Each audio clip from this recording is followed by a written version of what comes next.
Assalamualaikum warahmatullahi wabarakatuh. Di sini saya memperkenalkan saya Muhammad Ali Aroni.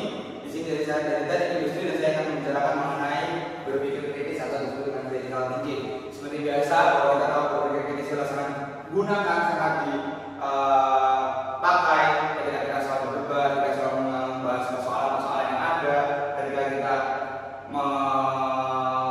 mengikuti mungkin ada perdebatan itu bisa menggunakan berpikir kritis atau di organisasi.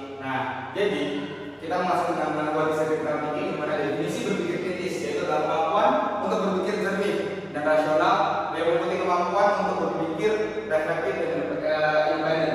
Di mana bahwa berpikir kritis itu bisa kita ketahui dengan kita harus bisa berpikir jernih, kita berpikir dengan rasional yang ada, kita bisa mengikuti kemampuan untuk kita berefektif.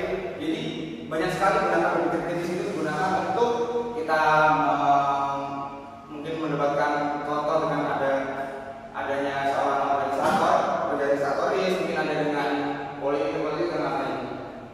Selanjutnya mungkin ada definisi mengenai berpikir kritis yang dari Scriven dan Paul, di mana proses intelektual dengan aktif dan terapian dan mengkonseptualisasi dan menerapkan serta menganalisis, mengevaluasi informasi yang dikumpulkan atau dihasilkan dari pengamatan, pengalaman, refleksi, penalaran, dan juga komunikasi untuk memandu keyakinan dan tindakan. Dengan kata lain, dari situ adalah kita dimana berpikir kritis itu kita harus bisa mengkonsep itu semua. Kita harus bisa dengan aktif, dengan terapi, bisa menerapkan, kita bisa menganalisis bagaimana mungkin argumen ini dikemukakan. Kita bisa berpikir kritis mengenai untuk membahas suatu isu, suatu perdebatan persoalan yang ada. Dengan kita mengevaluasi informasi-informasi yang ada yang dihasilkan dengan pengamatan, kita harus memperbanyak untuk pengalaman kita dalam berpikir kritis, memperbanyak untuk penalaran kita informasi yang ada. Selanjutnya, untuk berpikir kritis itu sendiri tidak sama dengan kita menghafal, kita mengetahui informasi seperti biasa. Karena berpikir kritis itu tidak sebenarnya kita mengakumulasi informasi secara singkat. Di mana mungkin ada seorang yang ada ingat yang baik, yang memiliki banyak fakta, tapi tidak berarti dia seorang berpikir kritis. Karena bisa dibilang lagi, berpikir kritis kita harus bisa mengumpulkan informasi-informasi yang ada. Kita tidak harus dengan secara singkat untuk ringkas atau mengungkapkan pendapat itu dengan secara singkat. Untuk seorang berpikir kritis juga mampu menyimpulkan daripada apa yang diketahuinya dan mengetahui cara memanfaatkan informasi untuk memecahkan suatu masalah dan mencari sumber-sumber informasi yang relevan. Dengan kata contoh, dalam arti kita ada suatu perdebatan, suatu isu yang ada di kita tidak bisa dengan mudah dan singkat untuk berpendapat, untuk mengembangkan argumennya. Karena di sini kita harus bisa menyimpulkan dengan kita memberikan informasi-informasi yang ada, kita bisa mencari informasi-informasi yang ada, kita bisa memecahkan suatu masalah itu dengan sumber informasi yang ada. Dan selanjutnya mungkin juga ada berpikir kritis itu tidak sama dengan mengkritik dan mengecam atau berdebat. Karena berpikir kritis itu adalah halnya beda dengan kita berargumen seperti biasa. Dengan kata lain, berpikir kritis tidak sama dengan sikapnya argumentatif atau mengecam orang lain. Berpikir kritis itu bersifat netral, objektif dan tidak bias. Meskipun berpikir kritis, kita dapat menggunakan menunjukkan kekeliruan atau alasan-alasan yang buruk. Mungkin berpikir kritis mau melakukan introspeksi tentang kemungkinan bias di dalam alasan yang digunakan. Dengan artinya itu adalah kita berpikir kritis itu tidak sama dengan contohnya dalam kritik atau debat. Yang dimana mendebat atau argumen dia hanya mengemukakan pendapatnya sesuai pikirannya, sesuai apa yang dipikirkan, atau dia tidak setuju dengan argumen-argumen yang ada atau argumen orang yang digunakan. Itu namanya mendebat atau mengkritik. Namun berpikir kritis di sini adalah kita harus bersifat netral. Yang dimana netral kita harus tidak membela atau tidak menyudutkan suatu kubu. Yang dimana kemungkinan kalau memang dari kubu itu benar, kita dengan melihat langkah dan kita objektif mengenai isu-isu tersebut. Contoh dengan berpikir kritis ada suatu perdebatan, suatu isu yang muncul tentang ini.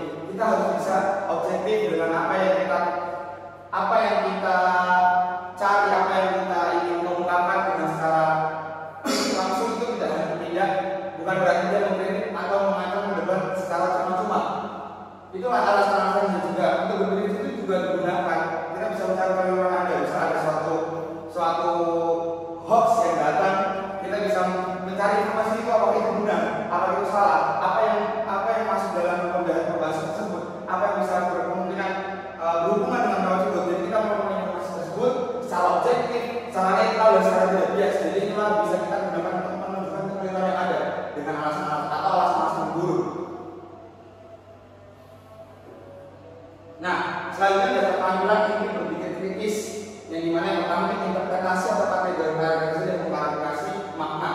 Dengan contoh, banyak sekali kata-kata, banyak sekali kalimat yang maknanya itu mungkin bisa dibilang ambigu atau gambling, bisa diartikan ini, bisa diartikan itu. Jadi dengan kata interpretasi ini, itu adalah inti dari kita berpikir kritis. Kita bisa dalam arti apa sih kata ini, apa sih kalimat ini, yang maknanya dari kalimat ini itu apa, itu menggunakan interpretasi. Untuk yang kedua ada analisis, yaitu dimana kita bisa menganalisis gagasan, kita mengidentifikasi argumen, kita juga menganalisis argumen. Jadi dimana ketika ada seseorang mengungkapkan pendapatnya atau argumennya atau bisa gagasan-gagasannya, kita bisa memeriksa itu semua. Apakah gagasan itu benar? Apakah gagasan itu bisa diterima orang? Apa misalnya itu kita bisa juga mengidentifikasi gagasan itu termasuk apa? Kita bisa menganalisis apa itu argumennya benar, dan setelah itu kita baru bisa mengkritik dengan cara berpikir kritis. Untuk yang ketiga ada evaluasi, di mana dia dalam menilai argumen, kita bisa mengevaluasi argumen ini apakah benar ya, kita bisa mengevaluasi, kita bisa mengkritik ini udah benar apa argumen ini, udah benar itu benar, dan lain-lain. Itu merupakan inti dari berpikir kritis. Selanjutnya mungkin ada intervensi di mana mempertanyakan bahwa klaim itu atau alternatif dari dan juga bisa menarik kesimpulan kayak dari suatu argumen itu kita bisa menarik kesimpulan kayak ini loh, dari argumen itu sebenarnya tuh dari perdebatan tadi kita kesimpulannya seperti ini, yang kita bisa pecahkan dari masalah itu seperti ini. Jadi termasuk dengan inferensi. Dan selanjutnya ada penjelasan di mana menyatakan masalah dan menyatakan hasil. Kita mengungkapkan hasil dari kita perdebatan, hasil kita dari berpikir kritis adalah seperti ini, dan kita harus mengungkapkan kebenaran yang ada mengenai argumen-argumen yang mengenai tersebut. Yang ketiga adalah regulasi sendiri. Yang keenam ada regulasi sendiri dengan menguasai sendiri. Kita tidak bisa dengan berpikir kritis, kita cuma kita pasti benar enggak, karena juga emang manusia itu pasti ada yang salah. Namun kita juga bisa dengan adanya regulasi sendiri, kita bisa menguasai diri kita, atau kita bisa menerima argumen-argumen lain, namun tidak hanya menerima dengan mentah-mentah. Di sini ada perbedaan pemikir dan bukan berpikir kritis. Di sini ada pemikir, itu adalah cepat mengirimkan informasi yang relevan dan memisahkan dari informasi yang relevan, dan memanfaatkan informasi untuk merumuskan solusi masalah dan mengambil keputusan dan jika perlu mencari informasi tambahan yang relevan. Ini adalah contoh dari pemikir kritis. Kalau sebelumnya adalah pemikir kritis adalah dia memanfaatkan informasi menentukan masalah pentingnya, tidak melihat karena apa mungkin masalah ini. Jadi akan dilepas dengan pembahasan yang cuma melihat intinya nih, dia langsung ngasih argumen, dia langsung kritik, dia langsung mengungkapkan apapun gagasan-gagasan mengenai isu tersebut. Nah, di sini kita mengapa harus berpikir kritis? Berpikir kritis itu dapat mungkin bisa kita memanfaatkan potensi dan melihat masalah, memecahkan masalah, menciptakan pemisahan yang ada di diri. Dan kita sebenarnya dalam apa berpikir kritis penting sehingga perlu dipelajari.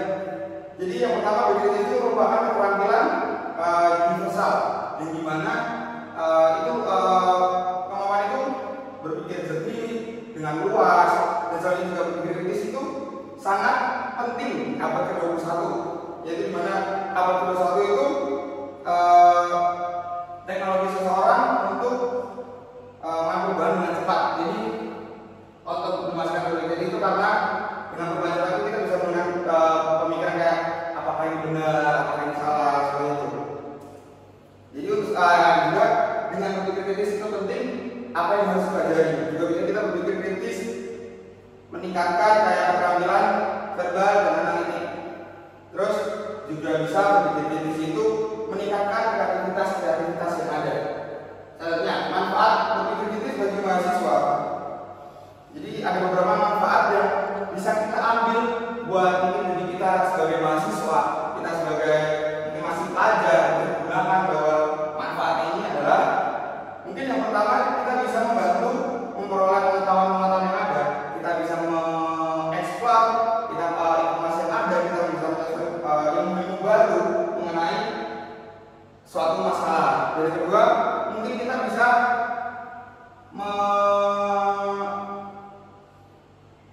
menemukan mungkin fakta-fakta baru mengenai isu yang ada dalam organisasi. Mungkin kita mendapatkan pengalaman, kita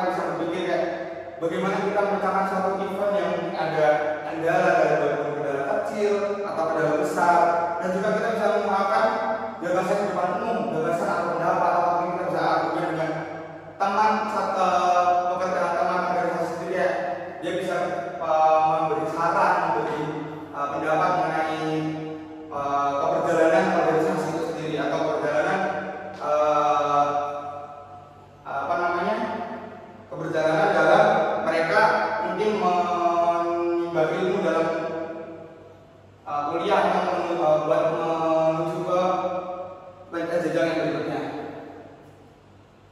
Nah, mungkin itu aja yang bisa saya sampaikan mengenai berpikir kritis. Jadi berpikir intinya adalah berpikir kritis itu tidak hanya semudah dan secepat itu kita menyimpulkan, tapi kita harus bisa mengumpulkan informasi-informasi yang ada, yang fakta, yang bersifat objektif dan bisa